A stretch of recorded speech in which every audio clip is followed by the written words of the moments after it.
အားလုံးပဲမြင်ကြလားပါ The Fight Channel ကနေပြန်လည်ကြိုဆိုလိုက်ပါတယ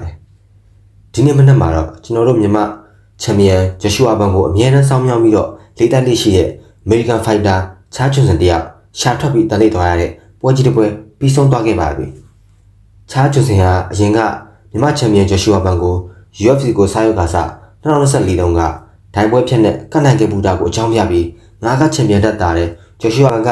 ငါလောက်ကကောင်းမဲဆိုပြီးတော့social media ပေါ်မှာလေလုံးထွားပြီးတော့စကလုံးချမ်းတွေနဲ့အများတန်းရန်စားလေးရှိရပါဒါပေမဲ့ဒီနေ့မနက် UFC Flight ပွဲစဉ်မှာတော့ကာဇက်စတန်နိုင်ငံသားအာဆူအမာဘာရက်ကချားချွန်စင်ရဲ့ပါဇက်ကိုပညာပြသခဲ့ပါတယ်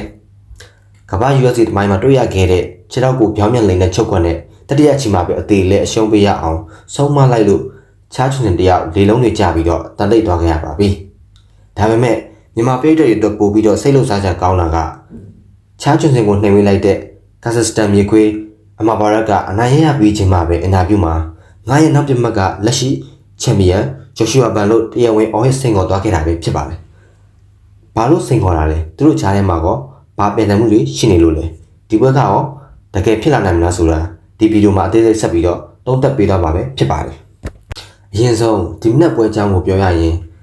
အမာဘာရက်ဟာပွဲစကလေးကချားချွန်စင်ကိုလုံးဝတာစီနဲ့ဖိကစားသွားခဲ့တာပါ။သူဟာနပန်းနဲ့ဂျူဂျစ်ဆူမှာဘလောက်အဆန်းထွက်တယ်ဆိုတာကိုပြသခဲ့ပြီးတော့နောက်ဆုံးမှာတော့ပရိသတ်တွေအံ့ဩရလောက်မဲ့ချုပ်ကွက်ဆန်းနေနဲ့ပွဲသိမ်းသွားခဲ့လို့ UFC ကပေးတဲ့ Performer of the Night ဆုဒေါ်လာ3ဆုကိုပါသိမ်းပိုက်သွားခဲ့ပါတယ်။အမဘာရဟာလက်ရှိ UFC Flyweight တန်ရဲ့အဆင့်9နေရာမှာရှိနေသူဖြစ်ပြီးအခုနိုင်ပွဲပါဝင် UFC မှာ9ပွဲနိုင်တပွဲပဲရှုံးလာတဲ့စံချိန်ကောင်ပိုင်ဆိုင်တဲ့လူပဲဖြစ်ပါတယ်။ဒါဆိုရင်အဆင့်9ကလူကလက်ရှိFlyweight Champion ကျွန်တော်ရဲ့မြန်မာချန်ပီယံဂျိုရှူအာဘန်ကိုစင်ကာပူအတွက်မျက်စိကျလာတာမဆန်းပါဘူး။ကဲဒါဆိုရင်အမဘာရက်ဟာဘာလို့ဂျိုရှူအာဘန်ကိုစင်ခေါ်တာလဲသူတို့ဂျာမန်ရင်ကရန်စအကြီးကျယ်ရှိခဲ့ဘူးလားဆိုရင်တော့လူချင်းတိုင်းရဲ့ရန်ညုံမရှိပေမဲ့ဂျိုရှူအာဘန်ဟာအသက်24နှစ်ပဲရှိပြီး UFC ရဲ့ဒုတိယမြောက်အသက်ငယ်ဆုံးချန်ပီယံအဖြစ်သမိုင်းဆက်ယူထားတာပါ။တက်စိတ်ပိုင်းမှာအဆက်မပြတ်ထိုးနိုင်တဲ့လက်တီယာ significant strike ဟာ UFC တမိုင်းမှာအမြင့်ဆုံးအဖြစ်စံချိန်တင်ထားတာပါအမဘာရက်ဟာအသက်23နှစ်ရှိနေပြီဖြစ်လို့သူ့အတွက်အချိန်တိတ်မရှိတော့ပါဘူးချန်ပီယံကပတ်ကိုအများဆုံးလူချင်နေတာပါအမဘာရက်ရဲ့အမြင်မှာတော့ဂျိုရှူအာဘန်ဟာအသက်ငယ်နေပြီးတော့ကစားကွက်က striking မဲ့အာသနာကြောင့်သူ့ရဲ့နံပါတ်ချုပ်ကွက်နဲ့နိုင်မလို့တွက်ဆပြီးတော့ shot တွက်ဆင်ခေါ်လိုက်တာပဲဖြစ်ပါတယ်ဒါပေမဲ့အမဘာရက်ဆင်ခေါ်ခြင်းတိုင်းချက်ချင်းပွဲဖြစ်ဖို့မလွယ်သေးပါဘူးဘာလို့လဲဆိုတော့ချန်ပီယံဂျိုရှူအာဘန်ရဲ့ရှေ့မှာရှင်းရမယ့်ပွဲကြီးပွဲကောင်းတစ်ပွဲအဆင့်တစ်ရှိနေတယ်လို့ပါအဲ့ဒါကတော့ဒီ Flyweight တန်ရဲ့ချန်ပီယံဟောင်းလက်ဆန္ဒပန်လိုဂျာနဲ့ဒုတိယအကြိမ်မဖြစ်မနေထိုးတက်ရမယ့်ရမတ်ချန်ပီယံကပတ်ကောင်ဝယ်ပဲဖြစ်ပါတယ်ပထမအချိန်တုန်းကကျွန်တော်ရဲ့မြန်မာဖိုက်တာလေးဂျိုရှူဘန်ကပန်လိုဂျာကိုပွဲဆက်ဆက်ပြီးချင်း26စက္ကန့်အတွင်းမှာပဲ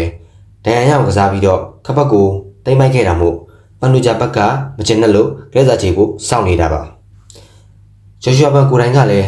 ပန်လိုဂျာဟာဒီ Flyweight တန်ကိုဆုံးမခဲ့သူမို့သူနဲ့တစ်ခေါက်ပြန်ထုတ်တက်ဖို့အတွက်အဆင်သင့်ပဲလို့ပြောထားပြီးသားပါဒါကြောင့်မို့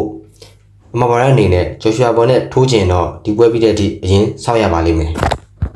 ဒီတော့ကျွန်တော်တို့ရဲ့မြန်မာချန်ပီယံဂျိုရှူဘန်နဲ့အမဘာရက်ရဲ့ပွဲကလောလောဆယ်မှာတကယ်ပဲချက်ချင်းဖြစ်လာနိုင်မလာ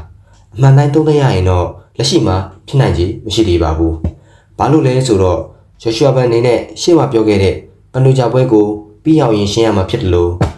အဲ့ဒီပွဲပြီးရင်တော့မှသူ့ကိုစောင့်ကြိုနေတဲ့နောက်ထပ်ထိပ်သီးစင်ကလူတယောက်ကရှိနေပါသေးတယ်အဲ့ဒါကတော့ဒီ Flyweight တန်ရဲ့အနေအရှိဆုံးအဆင့်3နေရာကကစားသမားမာနက်ကစ်ပဲဖြစ်ပါတယ်